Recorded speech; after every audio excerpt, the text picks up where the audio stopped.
नमस्कार, स्वागत है आप सभी का सी न्यूज भारत में और मैं हूं आपके साथ ज्योति श्रीवास्तव।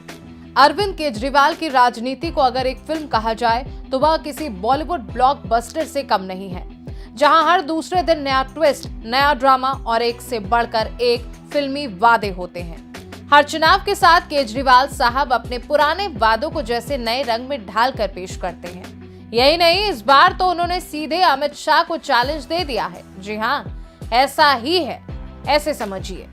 आज मैं अमित शाह को चैलेंज करने वाला हूं। अमित शाह जी ने 10 सालों में जितनी झुग्गी वालों को जाड़ा है, उन सभी केस को कोर्ट से वापस ले लें। कोर्ट के अंदर एफिडेविट फाइल कर दो कि जितनी झुग्गियां तोड़ी हैं उनको वापस बसाएंगे। आपने जिन जिन लोगों को जाड़ा था उन्हें उसी जमीन पर वापस नहीं लाते तो केजरीवाल चुनाव नहीं लड़ेगा। दिल्ली चुनाव की तारीख नजदीक आने से पहले अरविंद केजरीवाल की झुग्गी वालों के प्रति इस प्रतिज्ञा की खूब चर्चा हो रही है। दिल्ली से चुनाव में अरविंद केजरीवाल की गारंटियों और प्रतिज्ञाओं ने एकदम अलग ही फिल्म बना ली है। दिल्ली की राजनीति में अरविंद केजरीवाल भीष्म पितामह की तरह प्रतिज्ञा खूब ले रहे हैं। वो पहले भी ऐसा खूब कर चुके हैं। इस बार जब जंग खूब तगड़ी है, तब केजरीवाल के पास रणनीति दमदार नहीं, बस फ्री की रेवड़ियां और प्रतिज्ञा खूब खास है। जी हाँ, ये पहली बार नहीं है जब अरविंद केजरीवाल ने प्रतिज्ञा की हो। अरविंद केजरीवाल का हर चुनावी वादा एक नई सीरीज बन चुकी है और उनकी राजनीति तो जैसे हर पल एक नया एपिसोड है। कभी वो दिल्ली को पूर्ण राज्य का दर्जा दिलाने की कसम खाते हैं, कभी कांग्रेस से गठबंधन ना करने का वादा करते हैं और फिर उसी कांग्रेस के साथ गठबंधन कर दिल्ली की सरकार बना डालते हैं।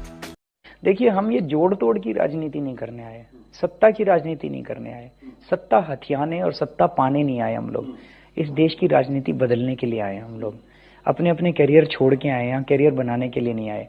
किसके साथ सहयोग करें, किसके साथ सत्ता का गठबंधन करें, हमें ये गठबंधन की राजनीति नहीं, राजनीति बदलनी है। भाई साहब, हम कांग्रेस को मना मना के थक गए, मना मना के थक गए। गठबंधन कर लो, गठबंधन कर लो, उनकी समझ में नहीं आ रहा।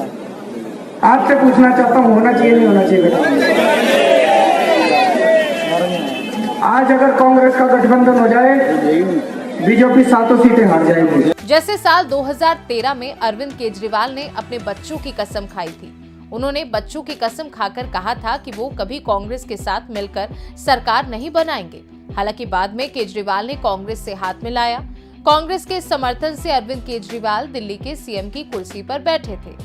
इसके लिए बीजेपी लगातार केजरीवाल पर निशाना साधती रहती है। बीजेपी कहती है कुर्सी के लालच में केजरीवाल ने अपने बच्चों की कसम तोड़ दी। कोई लेना देना नहीं है और बच्चों की कसम है, ना बीजेपी से गठबंधन करेंगे ना कांग्रेस से गठबंधन। आज अगर कांग्रेस का गठबंधन हो जाए, बीजेपी 7 सीटें हार जाएगी। हारेगी कि नहीं हारेगी? इतना ही नहीं, पिछले साल अक्टूबर में अरविंद केजरीवाल ने दिल्ली को पूर्ण राज्य का दर्जा दिलाने की कसम खाई थी। जनता अदालत के दौरान अरविंद केजरीवाल ने कहा था, मैं आज कसम खाकर जा रहा हूं कि दिल्ली की जनता को उनके अधिकार दिलाकर रहूंगा, दिल्ली को पूर्ण राज्य बनवा कर रहूंगा, दिल्ली को एलजी से मुक्ति दिलाकर रहूंगा। आज दिल्ली में जनतंत्र नहीं है। पहले हमारे देश में ब्रिटिश राज था, आज हमारे देश में एलजी राज है। जब मैं जेल में था, मैंने भगत सिंह, सुभाष चंद्र बोस, अशफाक उल्लाह खान, इनकी जिंदगी, इनके बारे में खूब पढ़ा। अपने भारतीय स्वाधीनता आंदोलन के बारे में खूब पढ़ा। मैं सोच रहा था, भगत सिंह ने इसीलिए फांसी खाई थी क्या कि अंग्रेज जाएंगे और एक एलजी आके दिल्ली के ऊपर राज करने लगा, एलजी का राज हो जाएगा। अगर दिल्ली की जनता चाहती है कि दिल्ली में बस मार्शल होने चाहिए, तो क्या एलजी को बस मार्शल हटाने की पावर होनी चाहिए? अगर दिल्ली की जनता चाहती है कि अस्पतालों में फ्री दवाइयां मिलनी चाहिए, तो क्या एलजी के पास दवाइयां बंद करने की पावर होनी चाहिए? अगर दिल्ली की जनता चाहती है कि हमें फ्री टेस्ट मिलने चाहिए, इलाज फ्री होना चाहिए, तो क्या एलजी को इलाज बंद करने की पावर होनी चाहिए? अगर दिल्ली की जनता चाहती है कि हमें फ्री बिजली मिलनी चाहिए, तो क्या एलजी को फ्री बिजली बंद करने का अधिकार होना चाहिए? कौन होता है एलजी दिल्ली के लोगों के खिलाफ निर्णय लेने वाला?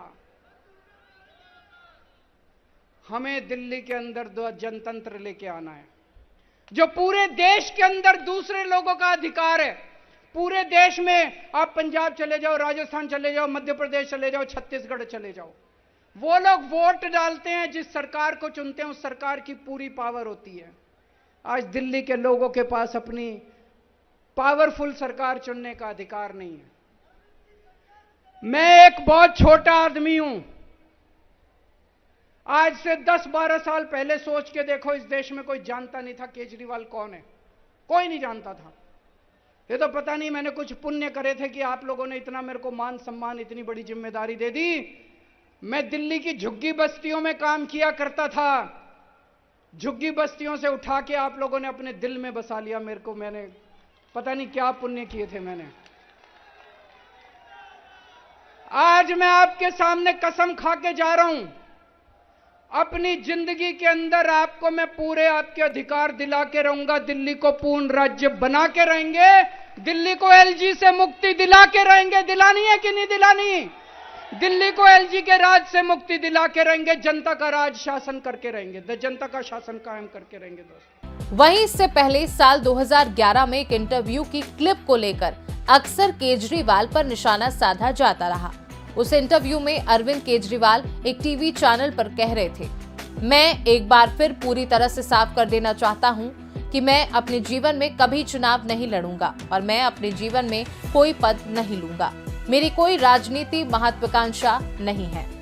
अब जब विधानसभा चुनाव आ गया है, एक बार फिर अरविंद केजरीवाल के झूठे वादे खूब याद किए जा रहे हैं। अरविंद केजरीवाल की राजनीति वादों और प्रतिज्ञाओं का एक दिलचस्प कॉकटेल बन चुकी है।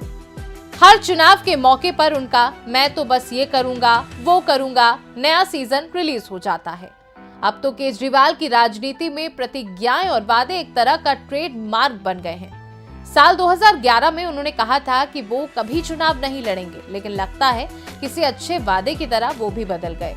अब हर चुनाव में नई गारंटी, नया वादा और हर बार एक नया फिल्मी ड्रामा सामने आता है। इस बार चुनाव के बाद क्या कुछ और दिलचस्प देखने को मिलेगा, ये तो वक्त ही बताएगा। फिलहाल के लिए खास रिपोर्ट में बस इतना ही। देश दुनिया की बाकी खबरों को जानने के लिए आप देखते रहिए सी न्यूज़ भारत।